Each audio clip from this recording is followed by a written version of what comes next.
କଳାହାଣ୍ଡି ଜିଲ୍ଲାରେ ଚଳିତ ରବି ଚାଷ ପାଇଁ ମୁଖିଗୁଡ଼ା ଇନ୍ଦ୍ରାବତୀ ଜଳବିଦ୍ୟୁତ ପ୍ରକଳ୍ପରୁ ଆଗାମୀ ରବି ଚାଷ ପାଇଁ ଆସନ୍ତା 7 ତାରିଖରୁ ଜଳସେଚନ ଆରମ୍ଭ ହେବ।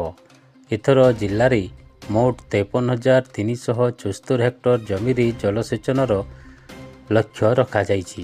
ଏହା ସହିତ ଇନ୍ଦ୍ରାବତୀ ମେଘା ଉଠା ଜଳସେଚନ ବ୍ୟବସ୍ଥାରେ ରବି ଜଳସେଚନକୁ ସମ୍ପୂର୍ଣ୍ଣ ବନ୍ଦ କରାଯାଇଥିବା ବିଭାଗୀୟ ସୂତ୍ରରୁ ପ୍ରକାଶ ମିଳିଛି। ଜଳଭଣ୍ଡାର ମଧ୍ୟରେ ଗତ ବର୍ଷ ତୁଳନାରେ ପାଖାପାଖି 2 ମିଟରରୁ କମ୍ ପାଣି ଗଚ୍ଛିତ ଥିବାରୁ ରବି ଜଳସେଚନକୁ ସଂକୁଚିତ କରାଯାଇ ଉଭୟ ବାମ ଓ ଦକ୍ଷିଣ କେନାଲରେ 53,374 ହେକ୍ଟର ଜମିକୁ ରବି ଜଳସେଚନ କରାଯିବ।